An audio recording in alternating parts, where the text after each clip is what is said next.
2022년 5월 9일 한국 뉴스입니다.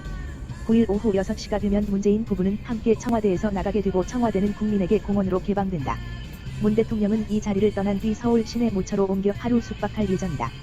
이곳에서도 북한의 도발 등에 대비해 국방부와 하라인을 연결하며 자정까지 군 통수권을 행사하게 된다. 문 대통령은 이튿날 윤석열 대통령 당선인의 취임식에 참석한 뒤 KTX를 타고 경남 양산 집으로 간다. 이날 양산 집 앞에서 문재인은 자신을 비난하는 많은 우파 시위대를 마주치게 될 것이다. 정부와 국민의 직접 소통 강화를 위해 도입된 문재인 정부의 청와대 국민청원 시스템이 오는 9일 약 5년간의 운영에 마침표를 찍는다.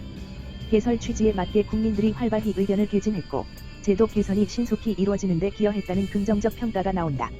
그러나 여론이 단순 결집에 그치고 오히려 각종 사회 갈등이 표출되는 장으로 전락했다는 비판도 제기된다. 윤희숙 전 국민의힘 의원은 이재명 더불어민주당 상임고문의 인천 계양을 국회의원 보궐선거 출마 선언에 대해 역사상 가장 후한무치한 피의자 도주 계획이라는 평가를 내렸다. 윤 전 의원은 8일 소셜네트워크 서비스 SNS를 통해 방금 전 이재명 민주당 고문의 인천 계양 출마 선언을 본 느낌이라며 이같이 밝혔다.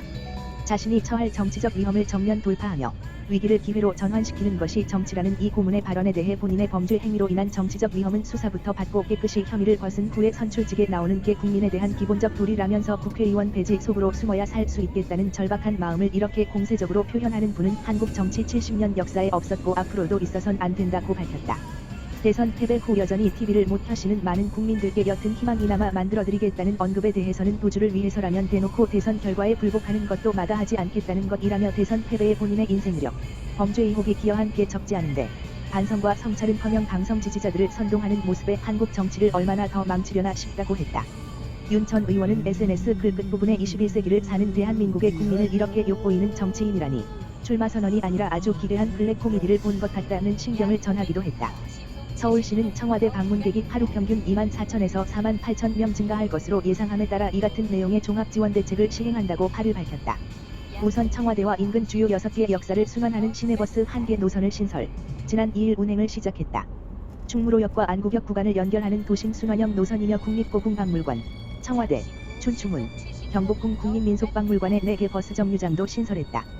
경복궁역, 광화문역, 안국역을 정차하는 지하철 3, 5호선은 해당 기간에 예비 전동차 각 6대씩이 추가 투입돼 하루 평균 최대 18만 명을 추가 수송한다. 주차난 해소를 위해선 경복궁, 남산 예장 등 공공부설 관광버스 주차장과 창의물로 사직로 인근 노상 주차장 등 관광버스 주차장 총 8개소 169면을 추가 확보했다. 청와대 경호를 위해 운영되던 임시 검문소 6개는 철거된다. 코로나19 확산 전인 2019년에 비해 가계대출 금리가 큰 폭으로 오른 것으로 집계됐다.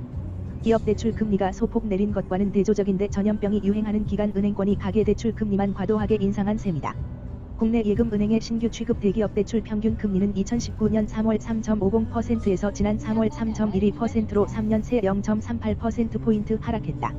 대기업 대출 평균 금리는 코로나19가 국내에 본격적으로 확산하기 시작했던 2020년 3월 2.72%, 이듬해 3월 2.52%까지 하락했다가 금리 인상기에 접어든 최근 다시 상승세로 전환했다.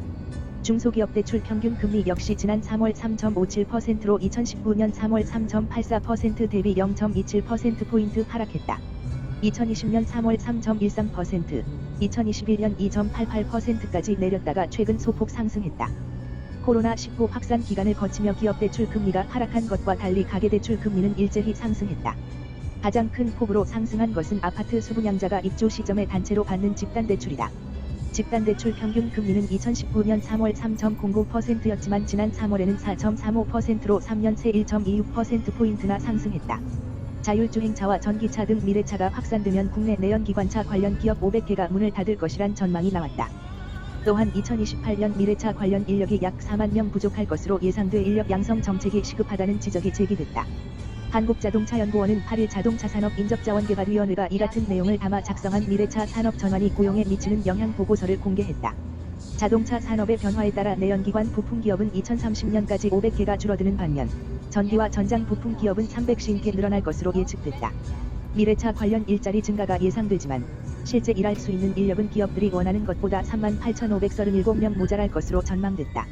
강수연은 5일 서울 강남구 압구정동 자택에서 뇌출혈 증세로 쓰러진 뒤 4회째 의식불명 상태로 병원 치료를 받다가 7일 오후 세상을 떠났다. 1966년 서울에서 태어난 고인은 4살 때 아역 배우로 데뷔한 후 반세기 넘게 한국 영화와 함께했다. 1983년 드라마 고교생 일기로 스타덤에 올라 하이틴 스타로 거듭났으며 고래 사냥이 1985 미니와 철수의 청춘 스케치 우리는 지금 제네바로 간다 1987 등의 작품이 흥행에 성공하며 대종상 첫 여우주연상을 받았다. 이후 임권택 감독의 파격적인 소재의 영화 시바지 1987를 통해 베니스 국제영화제 여우주연상 아제 바라 아제 1989로 모스크바 영화제 여우주연상을 거머쥐며 한국을 대표하는 여배우로 거듭났다. 세계 3대 영화제에서 수상한 한국 배우는 고인이 최초였다. 이후에도 추락하는 것은 날개가 있다. 1989 병마장 가는 길 1991 그대 안의 블루 1992 등 작품을 연달아 흥행시키며 대한민국 영화계에 한 획을 그었다. 대종상 영화제, 백상예술대상, 청룡영화상 등을 휩쓸었고 국내외 영화제 여우주연상만 10차례 받았다. 1990년대 중후반엔 무소의 불처럼 혼자서 가라, 1995, 처녀들의 저녁 식사, 1998 등 페미니즘적 성격이 강한 작품 통해 한국의 여성상 변화를 표현해 호평받았다. 2001년엔 SBS 여인 천하의 정난정 역으로 화려하게 브라운관에 복귀했고 35%라는 시청률을 기록했다. 2007년엔 MBC 문의를 선보였다. 2013년 독립영화 주리 이후 연기 활동을 줄이는 대신 문화행정가로 활동했다. 최근까지 강수연은 연상호 감독의 넷플릭스 오리지널 SF 영화 정의 촬영을 마쳤다. 정의는 올해 공개를 앞둔 상황이었지만 고인이 갑작스레 세상을 떠난 뒤 유작으로 남게 됐다. 한편 오는 11일 예정된 연결식은 영화진흥위원회 공식 유튜브 채널을 통해 생중계된다. 홍콩 행정수반인 행정장관의 중국 정부의 낙점을 받은 존 리 전 정무부총리가 8일 당선됐다. 1997년 홍콩이 중국에 반환된 이후 4명의 행정장관이 엘리트 행정관료 출신인 것과 달리 리 당선인은 경찰 출신이다. 공안 정국이 더 강화될 것이란 전망이다. 홍콩 선거위원회 위원 1441명은 이날 간접선거를 통해 단독 입후보한 리 전 부총리를 차기 행정장관으로 선출했다. 이번 선거는 중국이 애국자만 출마할 수 있도록 홍콩의 선거제를 개편한 뒤 처음으로 치러진 선거다. 지난해 9월 선거를 통해 새롭게 꾸려진 선거위원회도 친중 진영이 장악했다. 리 당선인의 임기는 홍콩 반환일인 7월 1일부터 시작한다. 리 당선인은 경찰 출신으로 40년 공직 생활 동안 공안사범 단속 등의 경력을 쌓았다. 보안장관이던 2019년 홍콩을 휩쓴 대규모 반정부 시위를 강경 진압했고 2020년 6월 30일 홍콩 국가보안법이 발효된 후 이를 적극 집행했다. 오늘도 시청해주셔서 감사합니다. 구독과 좋아요 부탁드립니다.